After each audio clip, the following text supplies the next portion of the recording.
وعلیکم السلام مولا علی علیہ السلام مدد۔ میں پہلے تو معذرت چاہتا ہوں کہ آپ کا سوال غالباً آج صبح آیا تھا یا کل کا آیا ہوا ہے، اور میں اپنی مصروفیت کی وجہ سے آپ کو جواب نہیں دے سکا، اس کے لیے میری معذرت قبول کریں۔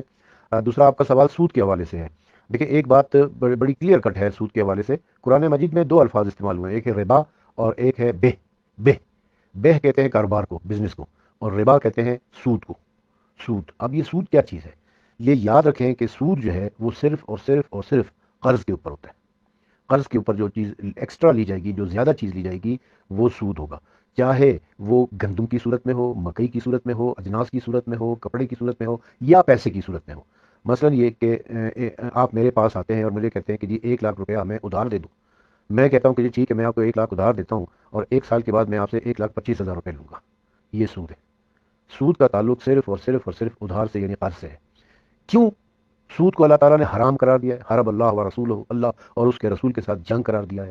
اس لیے کہ ایک شخص جب قرضہ لینے کے لیے آتا ہے تو وہ انتہائی مجبور ہوا ہے کہ وہ قرضہ لینے کے لیے آیا ہے، یعنی بخوشی کوئی قرضہ نہیں لیتا ہے، مجبور ہوا ہے تو وہ قرضہ لینے کے لیے آیا ہے، اور میں اس کی مجبوری سے ناجائز فائدہ اٹھا رہا ہوں۔ میں اس کی مجبوری سے ناجائز فائدہ اٹھاتے ہوئے اسے کہتا ہوں کہ میں 1 لاکھ روپیہ تم کو دوں گا کیونکہ تم ابھی مجبور ہو، لیکن اس کے بدلے میں تم سے 1,25,000 روپیہ لوں گا، یا سے 1 لاکھ سے زیادہ لوں گا۔ تو یہ چونکہ میں اس کی مجبوری سے ناجائز فائدہ اٹھا رہا ہوں، اس چیز کی اللہ تعالیٰ نے مذمت کی ہے، اور اس چیز کے بارے میں اللہ تعالیٰ نے کہا ہے کہ یہ حرام ہے، اور یہ اللہ اور اس کے رسول کے ساتھ جنگ ہے۔ دیکھیں، ہر اسلام کے جتنے بھی اقدامات ہیں ان کے پیچھے ایک فلسفی ہے اور فلسفہ ہے کہ کیوں اس کو حرام قرار دیا گیا۔ تو سود کو حرام قرار دینے کی وجہ یہی ہے کہ آپ لوگوں کی مجبوری سے فائدہ اٹھا رہے ہوتے ہیں۔ دوسرا یہ کہ سود لینا جو ہے وہ حرام ہے، سود دینا حرام نہیں ہے، اس لیے کہ سود دینے والا تو مجبور ہے بیچارہ، خوشی سے کون زیادہ پیسے دیتا ہے؟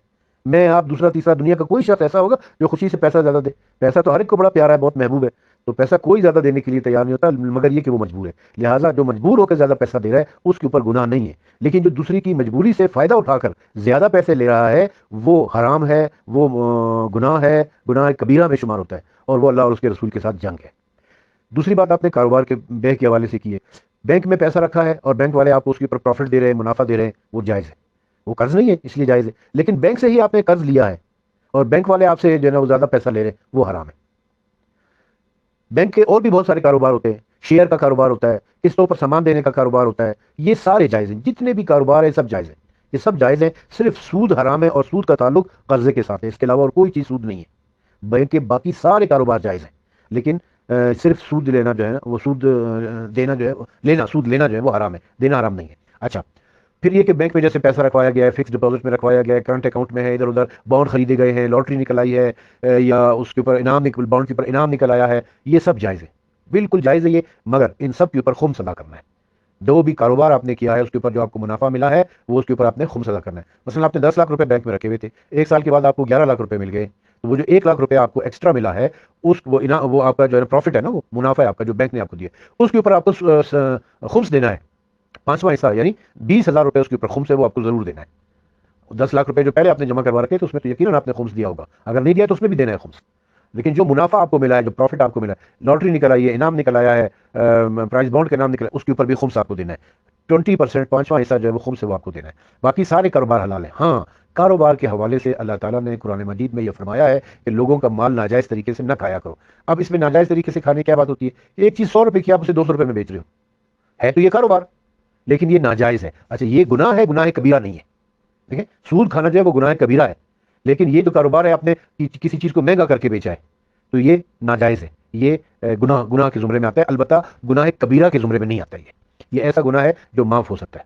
اچھا، پھر اس کے بعد یہ ہوتا ہے ذخیرہ اندوزی، ایک چیز ہوتی ہے ذخیرہ اندوزی، کہ آپ دیکھ رہے ہیں کوئی چیز مارکیٹ میں شارٹ ہو گئی، آپ نے اس کو چھپا لیا ہے اور پھر اس کی قیمت بڑھا کے بیچ رہے ہیں، یہ بھی اسی زمرے میں آتا ہے کہ مال کو ناجائز طریقے سے کھانا، یہ بھی گناہ ہے، یہ بھی گناہ ہے۔ اور اگر یہ ملکی قوانین کے خلاف ہے، یعنی اگر آپ کے ملک میں یہ قانون ہے کہ آپ کوئی چیز ذخیرہ اندوزی نہیں کر سکتے ہیں، تو پھر یہ ایک تو یہ ناجائز طریقے سے مال کھانا ہو گیا، دوسرا ملک کے قوانین کی خلاف ورزی کرنا ہو گیا، تو یہ ڈبل گناہ ہو جائے گا پھر، اور پھر یہ گناہ کبیرہ میں شمار ہو جائے گا۔ تو اس لیے ذخیرہ اندوزی گناہ کبیرہ ہے، چیز کو مہنگا بیچنا یہ گناہ ہے، سود کھانا یہ حرام ہے۔ تو یہ چیزیں جو نا اگر آپ کو کلیئر ہوگی، مزید اگر آپ کا کوئی سوال ہے تو میں انشاءاللہ حاضر ہوں آپ کی خدمت میں۔